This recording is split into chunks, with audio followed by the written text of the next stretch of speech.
wabarakatuh. Salam guru penggerak, tergerak, bergerak, dan menggerakkan. Perkenalkan, saya Habib Abdullah, calon guru penggerak angkatan 7 dari SD Negeri Telogosari 03, Kabupaten Pati, Jawa Tengah. Setelah 2 minggu saya mengikuti pendidikan guru penggerak angkatan 7 ini dan belajar modul 1.1 tentang filosofi pendidikan nasional Ki Hajar Dewantara. Pada kesempatan ini, saya akan menyampaikan koneksi antar materi, kesimpulan, dan refleksi modul 1.1. Ki Hajar Dewantara adalah Bapak Pendidikan Indonesia yang lahir pada tanggal 2 Mei tahun 1889, yang mana hari kelahiran beliau diperingati sebagai Hari Pendidikan Nasional.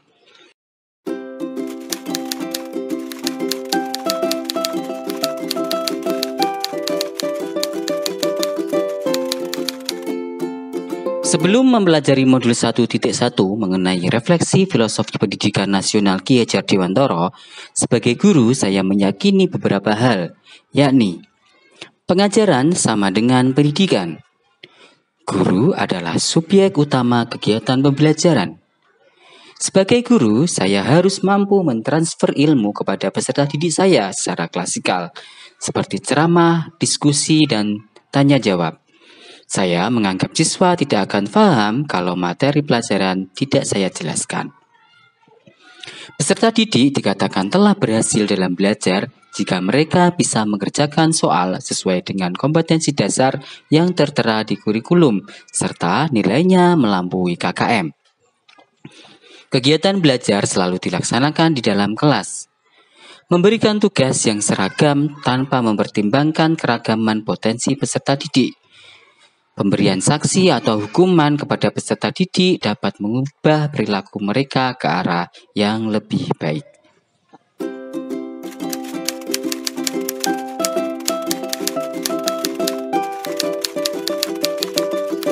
Setelah saya mempelajari modul ini, banyak hal yang saya dapatkan tentang konsep pendidikan Ki Hajar Dewantara melalui modul 1.1 refleksi filosofis pendidikan nasional Ki Hajar Dewantara.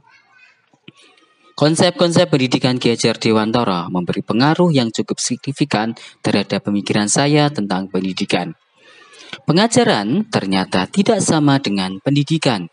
Pengajaran itu merupakan salah satu bagian dari pendidikan. Pendidikan diartikan sebagai tuntunan dalam hidup tumbuhnya anak-anak. Pendidikan menuntun segala kodrat yang ada pada anak-anak agar mereka dapat mencapai keselamatan dan kebahagiaan yang setinggi-tingginya, baik sebagai manusia pribadi maupun sebagai manusia anggota masyarakat.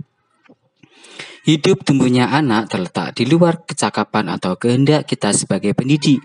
Anak-anak adalah manusia atau benda hidup, sehingga mereka hidup dan tumbuh menurut kodratnya sendiri. Pendidikan hanya dapat menuntun tumbuh dan hidupnya kekuatan-kekuatan kodrat itu agar dapat memperbaiki lakunya, bukan dasarnya, hidup dan tumbuhnya anak-anak tersebut. Sebagai pendidik, kita harus terbuka, namun tetap waspada terhadap perubahan-perubahan yang terjadi.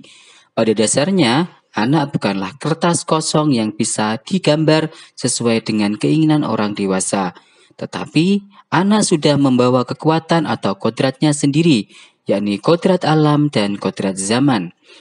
Kodrat alam anak berbeda-beda.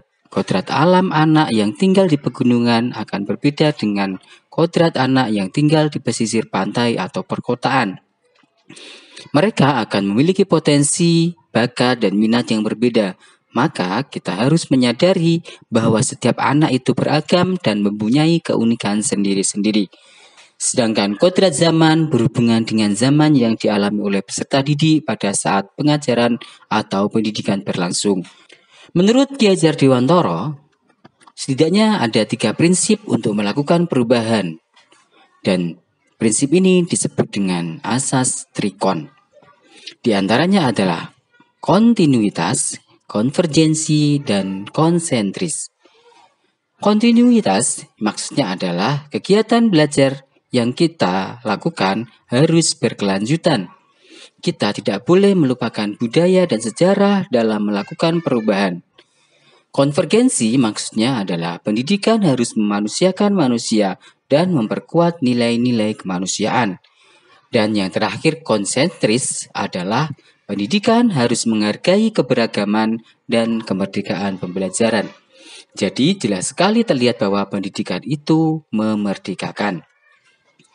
Tujuan pendidikan utama yang digagas Ki Hajar Dewantara adalah bagaimana pendidikan mampu membuat anak memiliki budi pekerti yang baik. Budi pekerti atau watak diartikan sebagai bulatnya jiwa manusia. Orang yang mempunyai kecerdasan budi pekerti akan senantiasa memikirkan dan merasakan serta memakai ukuran, timbangan, dan dasar-dasar yang pasti dan tetap. Watak atau budi pekerti bersifat tetap dan pasti pada setiap manusia, sehingga kita dapat dengan mudah membedakan orang yang satu dengan orang lainnya. Budi pekerti, watak atau karakter merupakan hasil dari bersatunya gerak pikiran, perasaan, dan kehendak atau kemauan sehingga menimbulkan tenaga.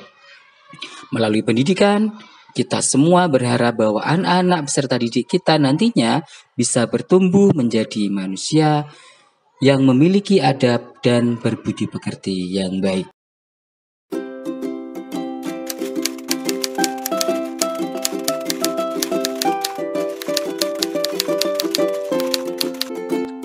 Setelah mempelajari pemikiran-pemikiran Ki Hajar Dewantara, hal-hal yang ingin saya coba terapkan agar kelas saya mencerminkan sesuai dengan pemikiran Ki Hajar Dewantara adalah sebagai berikut.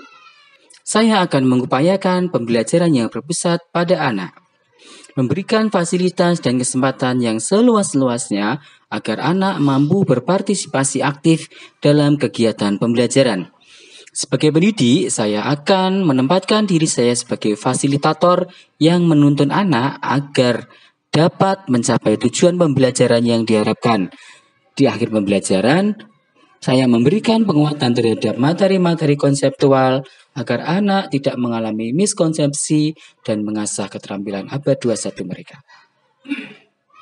Yang kedua, saya akan mengubah mindset saya bahwa anak bukanlah selembar kertas kosong yang tidak ada isinya.